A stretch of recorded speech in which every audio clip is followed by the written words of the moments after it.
প্রথমে প্রদীপ গুপ্ত দাদাকে জানাই অন্তরের শ্রদ্ধা।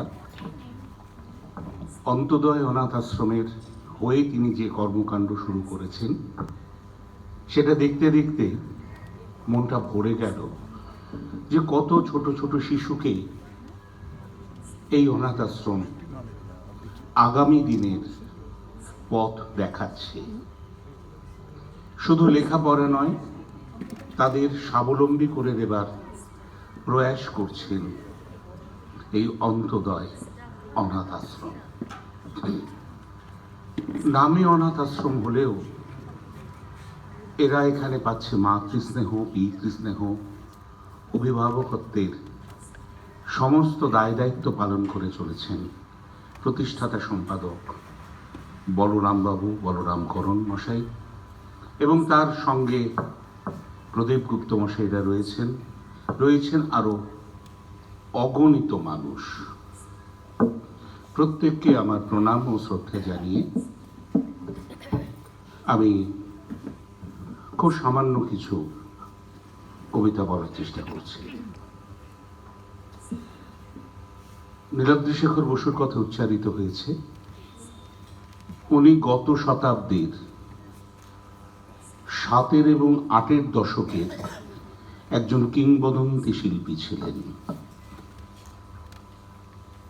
কাজী সব্যসাচীর কাছে তার যাতায়াত ছিল, নক্ষত্র নাট্যগোষ্ঠীর সঙ্গে তার যোগাযোগ ছিল, এবং তিনি জ্ঞানচন্দ্র পলিটেকনিকের কোঅর্ডিনেটর ছিলেন। ব্যক্তিগত জীবনে ছিলেন সিভিল ইঞ্জিনিয়ার। অথচ যখন কবিতা বলতেন, সে কবিতায় আমরা সাধারণ মানুষরা উদ্বেলিত তো হতামই এবং মুগ্ধ হয়ে শুনতাম। তার শেখানো 2-1টি কবিতার নমুনা পেশ করার চেষ্টা করছি। বিশেষ করে তিনি যখন আমাদের ছড়ার অনুষ্ঠানগুলি করাতেন, আমরা তার প্রতিষ্ঠিত আবৃত্তি চর্চা কেন্দ্র এবং স্কুল আবৃত্তি একাডেমিতে কিছুদিন যাতায়াত করার সুযোগ পেয়েছিলাম। সেখানে তিনি আমাদের যেরকমভাবে শেখাতেন তার 2-1টা নমুনা। প্রথমে সুকুমার রায়ের ফসকে গেল। আপনারা যারা 80-র দশকে কিশোরী ছিলেন, বালিকা ছিলেন, যারা বাবা মার হাত ধরে নিউ মার্কেট ধর্মতলা অঞ্চলে ঘুরে বেড়াতেন, ফুচকা খেতে যেতেন, সেইখানে শহীদ মিনারের সামনে কিছু যাযাবর প্রকৃতির মানুষদের দেখা পেয়েছেন বলে হয়তো মনে করতে পারবেন। তারা মাথাটা মাটির মধ্যে ঢুকিয়ে দিয়ে 1 ঘন্টা, 2 ঘন্টা, 3 ঘন্টা থাকতে পারত। তাদের শিশুরা দড়ির উপর দিয়ে হাঁটতে পারত। তাদের বলা হতো মাদারি। তারা খেলা দেখাতো।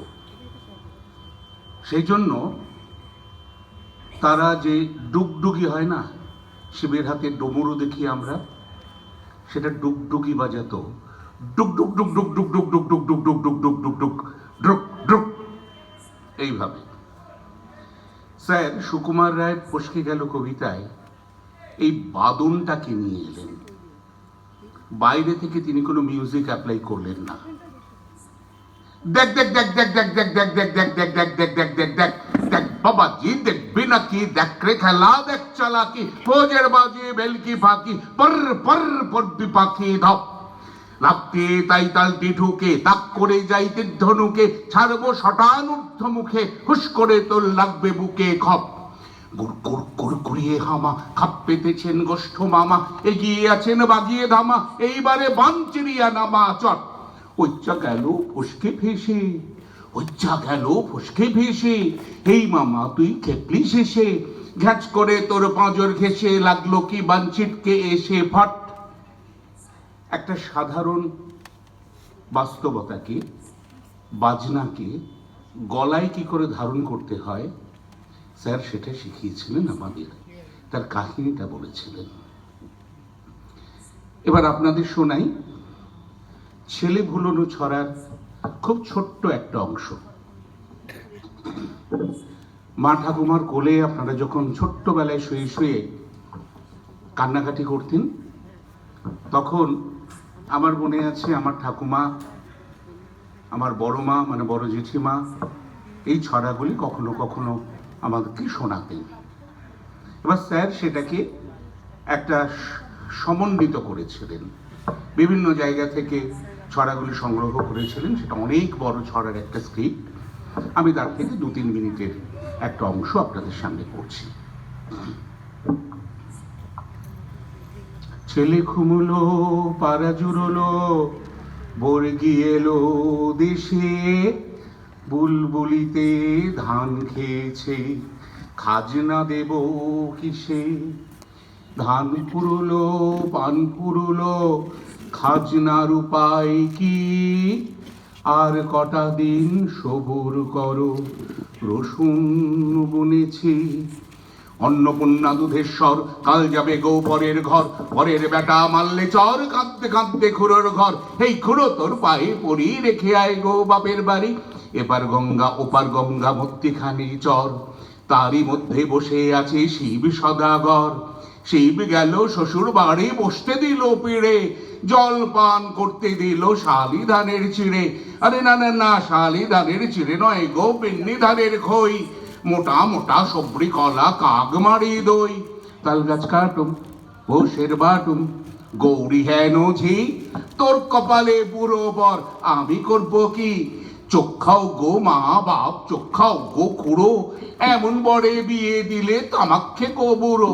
নেড়ে চেড়ে দেখে বড় মরে রয়েছে, আমা ফ্যান গালবা সময় বুড়ো নেচে উঠেছে।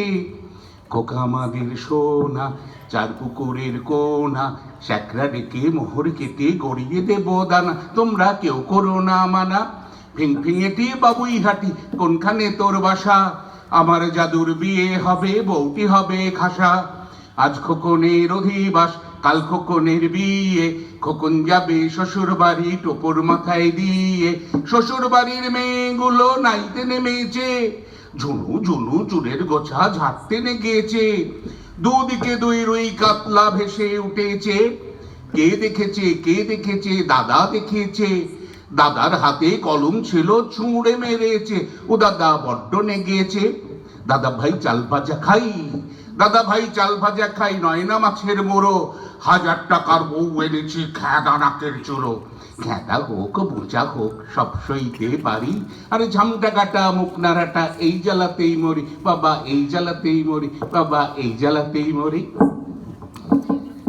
শেষ করলাম স্যারের শেখানো ছড়ার অংশ। সময় বেশি নেব না, অনেকে আছেন। অঞ্জল চট্টোপাধ্যায় অপেক্ষা করছেন, আপনাদের অনেকেরই কেউ নানা শিল্পকলা পরিবেশন করবেন। এইবার রবীন্দ্রনাথের একটা ছোট্ট ছোট গল্প আপনাদের শোনে, এক পাতা।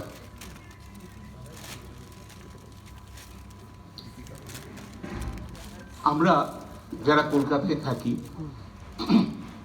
যারা মহানগরীর আলো ঝলমল রাত্রে মঞ্চে মঞ্চে কবিতা বলে বেড়াই, আমরা যখন বিভিন্ন উৎসবের মধ্যে আমাদের ঐশ্বর্য প্রদর্শন করি, তখন অন্তোদয় অনাথ আশ্রমের মতন অনেক শিশু, অনেক বালক বালিকা তাদের জীবন সংগ্রামে মেতে ওঠে এবং তারা প্রতিদিন বেঁচে থাকার লড়াই করে। রবীন্দ্রনাথ তো বিশ্বকবি। তিনি 100 বছর, 120 বছর আগে এই জিনিস অনুভব করে লিপিকা কাব্যগ্রন্থে একটা ছোট্ট রচনা লিখিয়েছেন, সন্ধ্যা ও প্রভাত। আপনাদের অনেকেরই খুবই পরিচিত লেখাটা, একটু পড়ি। এখানে নামলো সন্ধ্যা, সূর্যদেব কোন দেশে, কোন সমুদ্র পারে তোমার প্রভাত হলো। অন্ধকারে এখানে কেঁপে উঠেছে রজনীগন্ধা, বাসর ঘরের দ্বারের কাছে অবগুণ্ঠিতা নববধূর মতো। কোনখানে ফুটলো ভোরবেলাকার কনক চাঁপা, জাগলো কে, নিবিয়ে দিল সন্ধ্যায় জ্বালানো দ্বীপ, ফেলে দিল রাত্রে গাঁথা সেউতি ফুলের মালা। এখানে একে একে দরজায় আগল পড়ল, সেখানে জানালা গেল খুলে, এখানে নৌকো ঘাটে বাঁধা মাছি ঘুমিয়ে, সেখানে পালে লেগেছে হাওয়া। ওরা পান্থশালা থেকে বেরিয়ে পড়েছে, পূবের দিকে মুখ করে চলেছে। ওদের কপালে লেগেছে সকালের আলো, ওদের পারানির করি এখনো পুরোয়নি। ওদের জন্য পথের ধারের জানলায় জানলায় কালো চোখের করুণ কামনা অনিমেষ চেয়ে আছে। রাস্তা ওদের সামনে নিমন্ত্রণের রাঙা চিঠি খুলে ধরলে, বললে তোমাদের জন্য সব প্রস্তুত। এখানে সবাই ধূসর আলোয় দিনের শেষ খেয়া পার হলো। পান্থশালার আঙিনায় এরা কাঁথা বিছিয়েছে, কেউ বা একলা, কারো বা সঙ্গী ক্লান্ত। সামনের পথে কি আছে অন্ধকারে দেখা গেল না, পিছনের পথে কি ছিল কানে কানে বলা বলি করছে। বলতে বলতে কথা বেঁধে যায়, তারপরে চুপ করে থাকে। তারপরে আঙিনা থেকে উপরে চেয়ে দেখে আকাশে উঠেছে সপ্তর্ষি। সূর্যদেব, তোমার বামে সন্ধ্যা, তোমার দক্ষিণে ওই প্রভাত, এদের তুমি মিলিয়ে দাও। এর ছায়া ওর আলোটিকে একবার কোলে তুলে নিয়ে চুম্বন করুক। এর পূর্বে ওর বিভাসকে আশীর্বাদ করে চলে যাক। নমস্কার।